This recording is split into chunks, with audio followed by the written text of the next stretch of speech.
방송에서 제공하는 투자 정보는 투자 판단에 대한 조언입니다. 방송에서 제공하는 주식의 가치, 가격 상승 및 가격 하락에 대해서는 방송사에서 보장하지 않습니다. 이 시각 헤드라인 뉴스입니다. 조금 전 트럼프 미 대통령이 취임 후 처음으로 1박 2일의 일정으로 방한했습니다. 첫 공식 일정으로는 평택 주한미군 기지인 캠프 험프리스를 찾았고 한미 양국 군장벽을 격려하고 오찬을 함께한 뒤 한미 양국군의 합동 정세 브리핑을 들을 예정입니다. 이후 트럼프 대통령은 청와대로 이동해 잠시 뒤 오후 2시 30분께부터 문재인 대통령이 주재하는 공식 환영식에 참석할 예정입니다. 한국개발연구원 KDI는 경제동향 11호로에서 최근 우리 경제는 수출과 제조업 중심의 경기 개선 추세가 이어지는 가운데 소비를 중심으로 내수가 소폭 확대되는 모습이라고 밝혔습니다. 한 달 전보다 나아지고 있다고 평가했는데 대외 수요가 견실한 모습을 지속하고 있고 계절적 요인도 작용하며 반도체를 중심으로 제조업 생산이 일시적으로 빠르게 확대되고 있다고 진단했습니다. 또한 소비 반등도 긍정적 요인으로 꼽았습니다. 김상조 공정거래위원장이 논란이 된 재벌 혼내줬다의 발언은 진위가 아니었다며 앞으로 오해받지 않도록 노력하겠다고 말했습니다. 김 위원장은 어제 국회 예산결산특별위원회 전체 회의에서 대기업을 혼내주고 있느냐는 야당 의원들의 질타에 그렇지 않다며 이같이 밝혔습니다. 김 위원장은 지난 2일 확대경제관계장관회의에서 5대 그룹 전문 경영진 간담회 일정 때문에 다소 늦게 도착했는데 재벌들을 혼내주고 오느라 늦었다고 발언해 논란이 된 바 있습니다. 올해 연근해어업 생산량이 지난해보다 10% 이상 늘어난 것으로 나타났습니다. 해양수산부 자료를 보면 지난 9월까지 올해 연근해어업 생산량은 63만 9천 톤입니다. 이는 지난해 같은 기간보다 10.2% 많은 것입니다. 해수부는 제주 해역에서 갈치 어획량이 늘었고 멸치 주 산란장인 남해 등에서 적정 산란 수온이 유지된 것이 생산량의 증가로 이어졌다고 설명했습니다.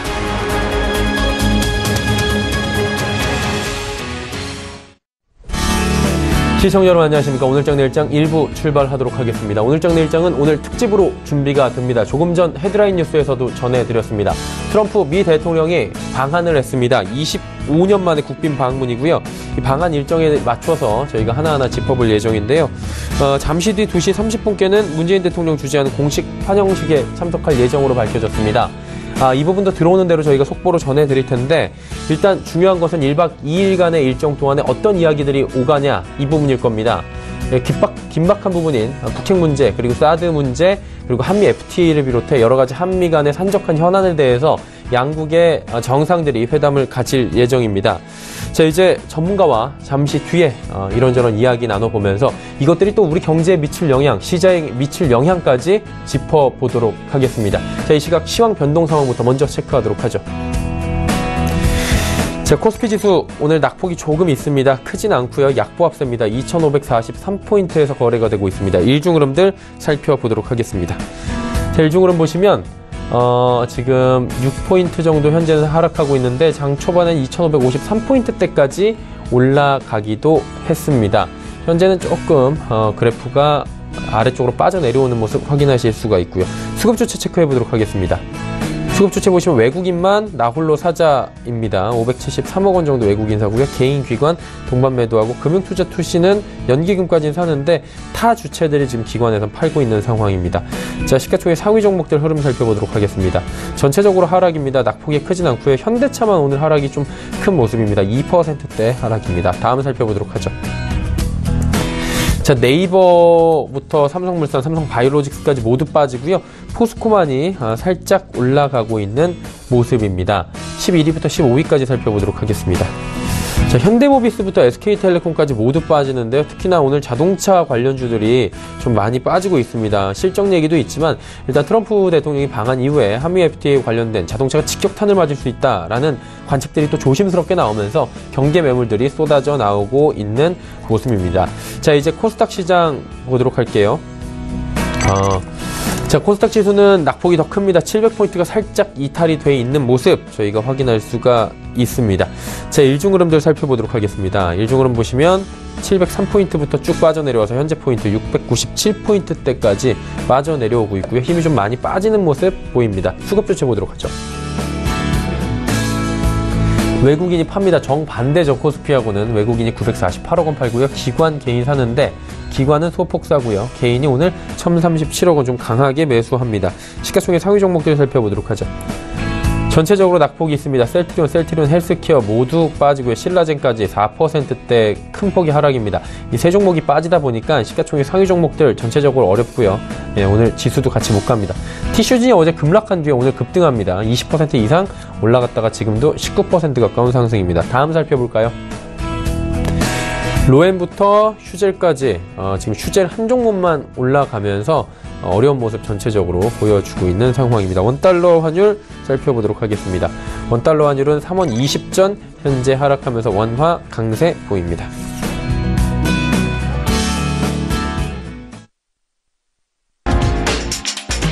Destroy North Korea. America first. Our relationship with China.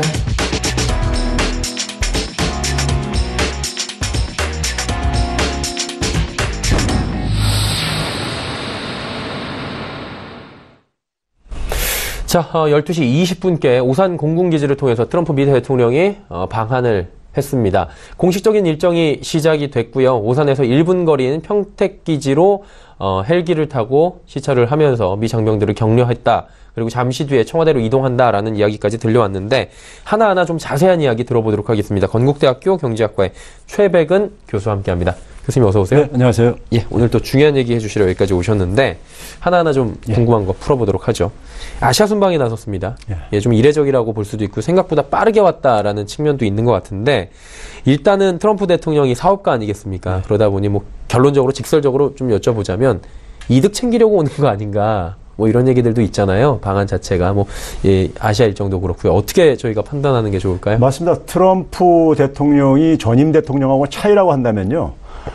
철저하게 자신이 가지고 있는 경쟁력, 그러니까 미국이 가진 경쟁력을 활용을 해가지고 미국의 이익을 극대화시키자 이런 겁니다. 그럼 미국의 가장 경쟁력이 뭐겠습니까? 달러하고 군사력입니다. 그렇죠. 이 두 개의 힘을 이용을 해가지고 그 다음에 그 집단적으로 협상을 하게 되면은 제대로 챙기지 못하니까는 네. 양자 협상을 통해서 챙기겠다. 이게 이제 트럼프의 이제 비즈니스 전략인데요. 1대1로 그렇죠. 그냥 다 한 명 한 명씩 그렇죠. 하겠다는 그게 훨씬 더 그러니까 미국이 협상하는 데 속에서 훨씬 더 쉽다. 자신의 힘을 그러니까는 발휘할 수 있으니까요. 실익이 크다. 예. 뭐 이런 거네요. 그래서 이제 이번에 아시아 순방에서 아까 화면에서 잠깐 나왔지만은 키워드는 세 개입니다. 북핵, 그다음에 무역 압박이요. 예. 무역 적자 이제 축소시키는 거하고 그다음에 중국 견제입니다. 트럼프가 아시아 순방을 떠나기 전에 백악관에서 3대 목표를 이제 추구하기 위해서 아시아 순방을 간다 이렇게 밝혔는데요. 예. 거기에 뭐라고 얘기했냐면은 북한을 비핵화시키는 거, 둘째는 공정한 무역 추구, 세 번째가 하나 좀 재밌는데요. 자유롭고 개방된 인도와 태평양 지역을 구축한다 이렇게 돼 있어요. 이건 사실 이제 아베의 아이디어이기도 한데요. 그러니까 이게 중국 견제입니다. 네. 그러니까 사실 이 태평양 지역하고 그다음에 인도가 굉장히 중국을 하고 어떤 하나의 협력 관계도 있지만 굉장히 갈등 관계도 있기 때문에 그걸 활용을 해가지고 중국 견제의 한 축으로 삼겠다. 이 포석이죠. 그래가지고 이번에 이제 순방하는 이 루트도 보게 되면은 철저하게 이 세 가지 목표가 그대로 드러나고 있습니다. 예. 일본, 한국, 중국, 그다음에 베트남은 이제 그러니까 남중국해에서 중국과 갈등을 빚고 있죠. 그리고 거기서 이제 에이펙 정상회담을 하고 베트남과 정상회담하고 그다음 필리핀과 가가지고 또 마찬가지로 필리핀도 중국과 굉장히 긴장 관계 가지면서 최근에 미국과 좀 이제 약간 갈등도 보이고 있기 때문에 이걸 좀 무마시킬 겸 해가지고 이게 철저하게 그러니까 중국 견제, 북핵, 그다음에 무역 요 세 가지가 그대로 사실 드러나고 있습니다. 굉장히 진짜 이게 무슨 의미인가 했는데 그런 의미들이 맞습니다. 딱 찾아보니까 있는 것 같은데 오바마 대통령도 예전에 방한을 하긴 했는데 지금 두 가지가 다릅니다. 국빈 방문이 아니라 공식 방문이었어요. 이 굉장히 헷갈릴 수 있는데 국빈 방문과 공식 방문 이게 외교상의 차이가 분명히 있을 것 같아요. 이름만 다른 게 아니라. 예, 있습니다. 근데 그 내용상으로는 큰 차이가 없는데요. 네네. 사실 이제 국빈 방문이라고 한다면 말 그대로 이제 그러니까는 이 국가의 어떤 하나의 그 최고 원수에 대해서 이제 그러니까요. 이제 방문하는 거 예우를 해주는 거기 때문에 사실 예우상의 차이가 핵심인 건데요. 네네. 근데 우리가 일본 같은 경우 보게 되면요. 일본은 공식 방문이었어요. 이번에요. 예. 근데 굉장히 예우는 굉장히 초극진한 예우를 해줬죠. 난리가 났더라고요. 예, 국빈 방문 이상의 저걸 해줬잖아요. 예. 이제 그런 점에서 사실은 그러니까는 그 예우에 좀 차이는 있지만은 형식적인 차이는 있지만은 내용상으로는 큰 차이가 없다고 보면 되겠고요. 우리나라 같은 경우 이제 오랜만에 25년 만에 이제 국빈 방문 형식으로 미국 대통령을 초청한 이유는 그렇죠. 이제 그만큼 이제 극진하게 대접을 하겠다는 이제 이런 이제 의미가 담겨 있고요. 오늘 문재인 대통령이 평택까지 가가지고 사실 맞이한 것도 이제 그러한 이제 그러니까는 하나의 연장선에 있는 겁니다. 이제 뭐 평택까지 문재인 대통령이 갔다라고 말씀해 주셨는데 평택 얘기 한번 해보도록 하죠. 오산 공군기지로 일단은 내렸습니다. 내리고선 바로 옆이에요. 헬기로 이제 이동을 하면서 평택에 있는 캠프 험프리스 방문했는데 이게 우리가 생각할 때는 용산기지나 이제 동두천의 미군들이 평택 쪽으로 다 이전을 하지 않았습니까? 그러다 보니 이제 자국의 군인들을 격려하기 위한 차원이 아닐까라고 1차원적으로 생각할 수 있는데 이 이후에 담겨 있는 뭐 의미들도 있을까요? 맞습니다. 그러니까 첫 번째는 이제 당연한 이제 수순이고요. 대통령이 그러니까 자국의 군인이 해외 나가서 굉장히 어떻게 보면 또 이제 위험한 지역 중에 하나인 분쟁 지역 중에 하나인 그렇죠. 한반도에서 복무를 하고 있기 때문에 거기에 격려 차원이 분명히 담겨 있고요. 두 번째는 이제 우리 측 입장 속에서는요. 우리 측 입장 속에서는 이 평택 기지가 지금 이제 440만 평이나 됩니다. 굉장히 넓은 지역입니다. 해외 미군 기지 중에서는 가장 넓은 지역이에요. 여의도의 몇 5배인가? 뭐 그렇죠. 예. 그러다 보니까는 이제 우리가 지금 미국으로부터 압력받고 있는 것 중에 한 가지가 뭐냐면은 이 한미 FTA 개정 협상과 더불어 가지고 또 하나가 이제 방위비 분담금, 이제 무기 구입 뭐 이런 것들이 이제 지금 걸려 있습니다. 걸려 있다 보니까는 우리가 굉장히 지금 미국에 대해서 많은 방위비를 분담하고 있다. 이걸 보여주기 위한 거죠. 사실 평택 같은 경우 보게 되면 토지까지 포함하게 되면 한 90%를 우리가 분담을 하고 있거든요. 그런 걸 사실 보여주기 위해서 말로만 듣고 이제 그랬을 텐데 직접 와서 한번 봐봐라. 이제 이런 이제 모습도 있을 것이고요. 세 번째는 평택이라는 데가 오산과 더불어 가지고 사실은 미군이 우리 국민들이 생각할 때는 북한을 염두에 두고 이 군사시설들이 포진되어 있는 걸로 생각을 하고 있는데 상당 부분은 중국도 향해 있습니다. 패트리어트 미사일 같은 경우는 대중국을 향해서 이렇게 향해 있거든요. 평택이라는 건 사실 그러니까 바다 건너 바로 중국이잖아요. 그쵸. 그러다 보니까는 이제 중국에 대한 어쨌든 간에 사실 상징적인 신호들은 있다고 생각합니다. 한마디로 이제 여러 가지 뭐 신호가 있는데 그 중에서 가장 중요한 거는 세 가지 아까 큰 키워드를 말씀해 주셨는데 중국에 대한 견제도 이번에 분명히 평택으로 방문을 하면서 평택은 건재하다 이 부분을 또 과시를 한 것 같은데. 일본 통해서 들어왔잖아요. 일본, 한국, 중국, 베트남, 필리핀 순서라고 말씀해 주셨는데 일본에서 뭐 사실 아베 신조 총리와 이런저런 얘기 나온 것들이 사실 트위터를 통해서도 나왔고요. 저희한테 보도도 많이 됐는데 구체적으로 어떤 성과가 트럼프 대통령은 일본에서 있었는지 이 부분도 짚어봐야 될 것 같아요. 이번에 이제 언론들에서 이제 미일 정상회담 끝나고 나서 굉장히 아베가 극진한 예우를 했는데 뒤통수 맞았다 뭐 이런 식의 표현들이 좀 있었잖아요. 근데 이제 그게 사실은 예고가 됐던 것이요. 아까 제가 앞에서 얘기했듯이 트럼프가 아시아 순방을 하면서 세 가지 목적을 추구하겠다 이렇게 얘기했었어요. 그럼 북핵. 이거는 북핵 공조는 일본과 사실 뭐 거의 생각이 같을 수밖에 없는 거예요. 그다음에 중국 견제. 이것도 마찬가지입니다. 일본으로서 볼 때는 아시아에 있어서 중국 패권과 그러니까 사실 경쟁하는 입장이기 때문에 그 미국과 사실 이익이 일치하고 있는 겁니다. 그러니까 두 개는 아무 이의가 없어요. 그렇기 때문에 북핵 문제에 대해서는 모든 수단 동원해서 압력을 최대한 높여가지고 북한 이제 정책을 바꾸겠다. 이걸 이제 공동 합의를 했죠. 같이 하겠다 뭐 이런 거죠. 그렇죠. 그다음에 이제 미국 입장에서 계속 얘기했었던 전략적인 데 끝났다. 이렇게 얘기하니까는 아베 같은 경우는 이제 그러니까는 내일까지 그러니까는 북한 35개 단체와 개인의 자산 동결을 결정하겠다. 이렇게 함으로써 그러니까 철저한 이제 찰떡 공조를 보여줬죠. 그런데 이제 마지막 부분 무역에 있어서는 그러니까는 대미 무역 이 흑자를 부는 부분에 대해서 이제 문제를 지적했죠.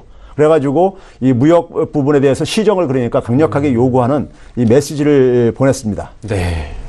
그거 이제 한 가지 더 간다면요. 극진한 예우에 이제 거기에 이제 뭔가 화답을 해야 되잖아요. 화답을 해야 되다 보니까 이제 뭐냐면 거기에 대한 서비스로서 일본 아베 정권의 그러니까 대북 문제에 있어서 가장 초미의 현실적인 하나의 관심사 중 하나가 일본인 납북자 문제 해결이 있습니다. 이거를 이제 트럼프가 일본인 납북자를 돌려보내주게 되면은 굉장한 신호로 해석하겠다. 그 얘기는 뭐냐면 지금 트럼프는 북한과 아직 대화할 시점이 아니다 이렇게 얘기를 하는데 북한이 만약에 그러한 성의를 보이면은 그것도 굉장히 중요한 하나의 고려사항 중 하나로 포함하겠다 이런 이제 메시지를 보내줌으로써 일본이 가려운 부분을 좀 긁어줬죠. 어쨌든 간에 뭐 일본도 뒷과실이 있는데 일본 굉장히 잘 끝난 것 같네요. 그럭저럭. 맞습니다. 괜찮게 잘 끝난 것 같네요. 그렇다면 이제 한미 정상회담에서 우리가 어떤 것들을 이제 득을 취하느냐 이 부분이 가장 큰 키포인트일 것 같은데 오늘이잖아요. 당장 오늘 저녁에 이루어지는데 뭐 어떤 요리가 나간다 지금 벌써부터 지금 뭐 100년 된 시간장이 들어간다 뭐 이런 얘기들까지 가자미 얘기 나오고 있고요. 제일 중요한 건 어떤 메시지가 나오는 거잖아요.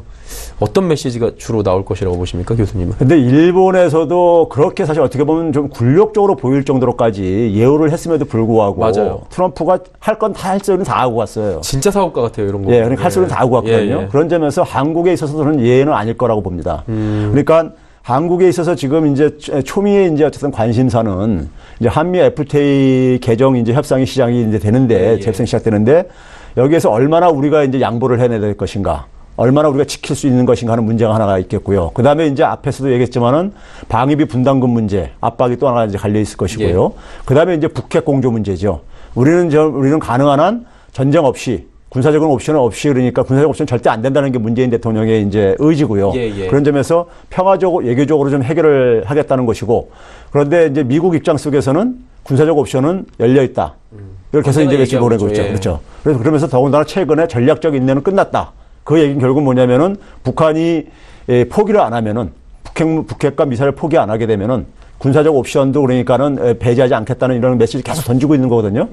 그러면은 이 두 문제에서 이제 우리가 이제 양국이 갈등을 보이고 있는 지점인데요. 지점인데 한미 FTA가 지난 9월 달에요. 2차 특별회의가 갑자기 9월 달에 열리면서 그리고 개정 협상을 할 때도요. 그때도 미국이 사용한 지렛대가 뭐냐면은 안보 우려였었습니다. 한반도 안보 우려를 지렛대로 해가지고 한국한테 그러니까는 FTA 협상을 그러니까 양보를 이제 그러니까 얻어낸 거였었습니다. 개정 협상을요. 그럼 이번에도 마찬가지로 트럼프 입장 속에서는 이번에 한미 FTA 협정으로 인해가 이 협상 재협상과 더불어 가지고 그다음에 이제 무기 구입, 방위비 분담금 이런 문제를 계속 확보하려면은 여전히 한반도의 안보 우려 문제는 열어놔야 될 겁니다. 즉 문재인 대통령은 가능하면은 북핵 문제에 대해서 군사적 옵션을 포기하게끔 이제 하고 싶겠지만은 트럼프는 절대 포기를 안 할 것 같습니다. 안 하고 그런데 가능한 한 마지막 순간까지는 예교적인 노력을 하겠지만은 그리고 공조를 최대한 압박수위를 높여야겠다는 쪽으로 문재인 대통령도 화답도 하겠지만은 그러면서도 마지막 수단을 뭐니까 예를 들어서 사용하지 않길 바란다. 뭐 이런 정도로 그러니까는 봉합을 하지 않겠나 이렇게 생각이 듭니다. 하나하나 좀 자세히 여쭤보도록 하겠습니다. 사실 가장 큰 부분이 합의가 안 된다라는 지금 그 부분인 것 같은데 합의 안 되는 부분이 북핵 문제 부분도 있는 것 같고요. 군사 옵션 부분인데 그 문제는 시간이 남으면 조금 이따가 한 번 더 여쭤보도록 하고 FTA 문제잖아요. 사실 미국 쪽에서 지금 세이프가드도 계속해서 뭐 발동시키고 있고 한국산의 세탁기, 뭐 가전제품까지 지금 들먹이고 있는 상황인데 뭐 자동차도 그렇고요. 이거 어떻게 좀 해결이 될까요? 이 부분들이 하나하나 좀 긍정적으로?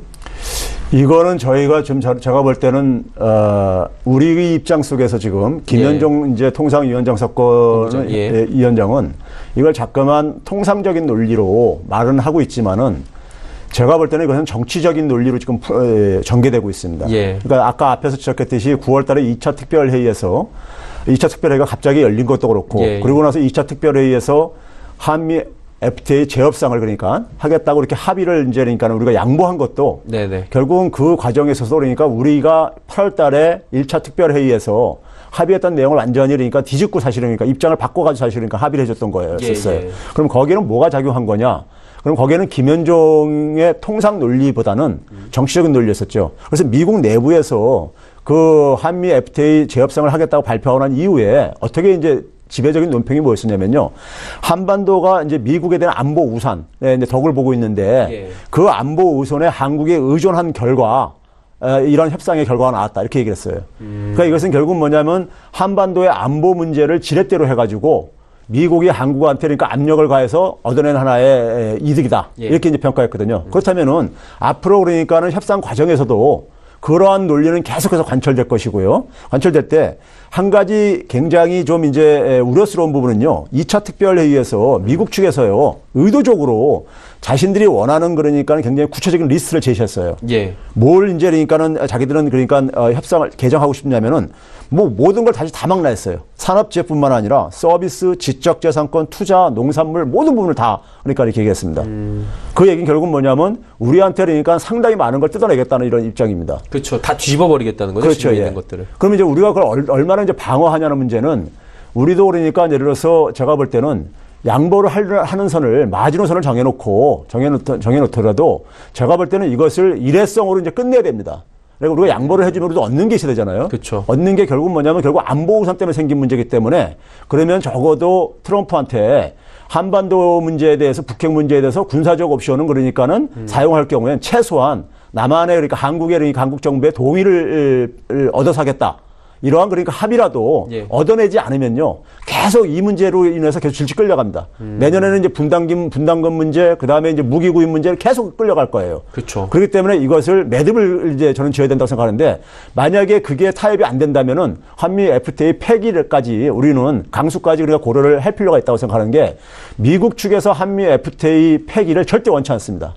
미국은 굉장히 폐기가 됐을 경우에 산업계에서 굉장히 반발이 심합니다. 미국이 사실 굉장히 그러니까 이득을 많이 보고 있는 거라고 생각들을 하고 있고 폐기됐을 경우에는 그러니까 지금 현재보다도 굉장히 그러니까는 손실이 많기 때문에 게 있다는 거죠. 손실이 더 큽니다. 예, 미국의 예. 손실이 더 커요. 우리보다도요. 예. 그러다 보니까는 저는 제가 볼 때 폐기라는 것도 하나의 카드로 하면서 우리가 한미 FTA에서 양보를 하더라도 최소한 이 안보 우산에 의해 가지고 끌려다니는 이 형국은 종지부를 좀 저는 찍었으면 좋겠습니다. 줄 건 주고 뺏을 건 뺏어야 되는 맞습니다. 거고 이게 FTA 폐기라는 초강수까지도 한번 둘 생각까지 맞습니다. 예, 네. 그런 수까지도 네. 한번 봐야 된다 이런 건데 시간이 그렇게 넉넉치가 않아가지고 요거 한번 여쭤보도록 하겠습니다. 사드 문제만 살짝 여쭤볼게요. 네. 아까 뭐 북핵 문제는 여쭤봤고 사드에 대해서 사실 중국과 지금 어느 정도 갈등이 풀리는가 했는데 중국에서는 뭐 우리 정부의 3가지 노 원칙에 대해서 중국은 뭐 이렇게 확정 지어라 뭐 이렇게 하고 있고 미국은 또 그거에 대해서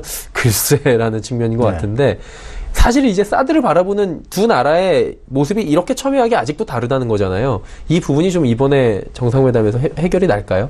이 부분이 저는 굉장히 좀 딜레마라고 생각해요. 어렵죠. 사실 사드 갈등 봉합에 따른 예. 대가로 이건 예상된 것이었었는데요. 중국 입장 속에서는 사드 보복으로 인해 가서 경제적인 이익은 챙겼단 말이에요. 예. 그러면서 이제 그다음에 출구 전략으로서 나오면서 중국이 가장 지금 이제 우려하는 것은 뭐냐면 북핵 문제와 관련된 미중 간의 갈등도 있지만은 예. 중국 견제, 미국의 중국 견제에 대해서도 그러니까 상당히 중국 입장 속에서는 이 부분을 어떻게든 간에 돌파를 해야 되는 부분입니다. 근데 미국의 입장은 한미일 동맹을 강화시켜가지고 예. 중국을 포위 압박을 하겠다는 겁니다. 그렇죠. 그러면 중국 입장 속에서는 그걸 뚫고 나와야 되는 거거든요. 예. 거기에 약한 고리가 어디냐? 우리가 한국과 일본 간에는 군사동맹이라는 걸 할 수가 없고 법률적으로 할 수 없을 뿐만 아니라 현실적으로도 굉장히 국민 정서가 용납 안 되는 부분이 있어요. 예. 그 약한 고리를 뚫고 들어온 거죠.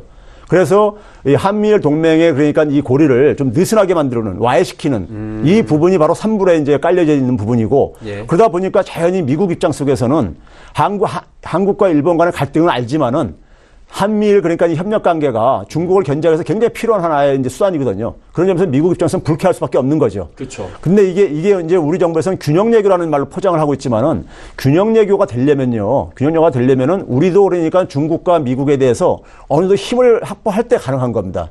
근데 힘을 확보하지 못하면은 결국 양쪽에서 두들겨만 맞을 수밖에 없거든요. 그런 점에서 그럼 힘을 확보하는 전략은 뭐냐? 저는 남북 간에 화해와 협력이니까 저 집안 싸움이 먼저 그러니까 이게 봉합이 돼야지만이 그래야지만이 한반도의 지정학적인 이 이점을 가지고 중국과 미국에 대해서 그러니까는 지렛대를 행사를 해야 된다고 생각합니다.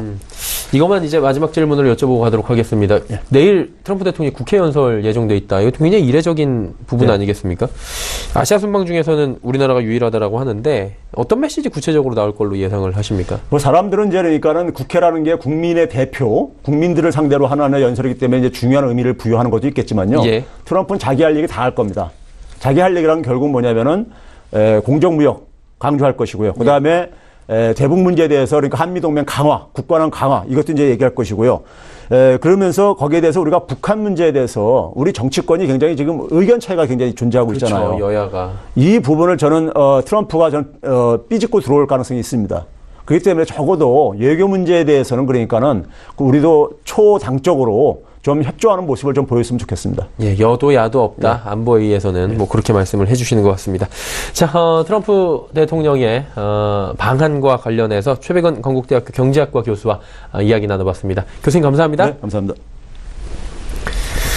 자, 오늘 장내 1장 1부 특집으로 함께 하셨고요. 2부에서도 역시나 특집 이어집니다. 트럼프 대통령 방한과 관련해서 우리 시장의 움직임들 짚어보면서 라이브 매매타임 이어가도록 하겠습니다.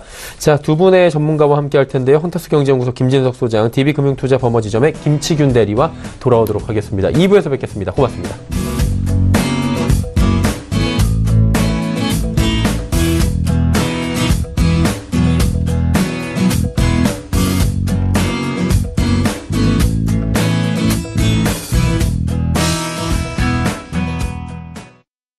본 방송에서 제공하는 투자 정보는 투자 판단에 대한 조언입니다. 방송에서 제공하는 주식의 가치, 가격 상승 및 가격 하락에 대해서는 방송사에서 보장하지 않습니다.